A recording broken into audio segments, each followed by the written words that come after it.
Chairman দেশনাথ Tarique Rahman আমার মতো একজন অযোগ্য কর্মীকে দলের সদস্য সচিবের দায়িত্ব দিয়েছেন। আপনারা আগামী দিনে আমাকে সহযোগিতা করবেন, আমার জন্য দোয়া করবেন। আমি আপনাদের সদরের সন্তান হিসাবে, ভাই হিসাবে আমি যেন আপনাদের পাশে থাকতে পারি।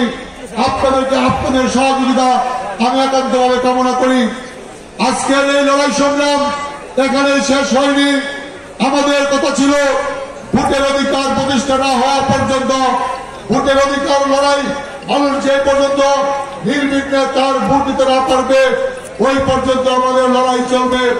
আপনাদের নিশ্চয়ই মনে আছে 5 আগস্টের পরে দ্বিতীয় বাংলাদেশ স্বাধীন হওয়ার পরে আমি এই শম্ভুগঞ্জ বাজারে দাঁড়িয়ে হিন্দু সম্প্রদায়ের ভাইদেরকে বলেছিলাম আমরা আপনাদের পাশে থাকবো। আমরা কথা রক্ষা করেছি, আমরা আপনাদের পাশে ছিলাম।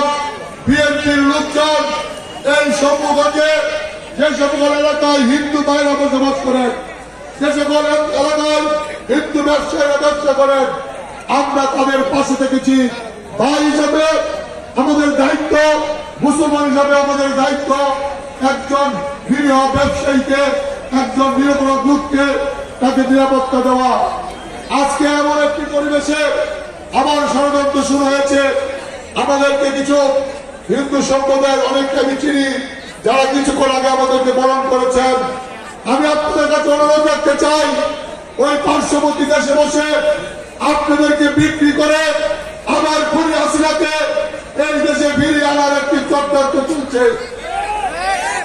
আপনাদেরকে প্রতিবাদ করতে হবে, আপনাদেরকে প্রতিবাদ করতে হবে, আপনাদেরকে বলতে হবে আমরা হিন্দু হলেও আমরা বাংলাদেশি, আমরা বাংলাদেশে জন্মগ্রহণ করেছি। এখানে আমরা হিন্দু আর মুসলমান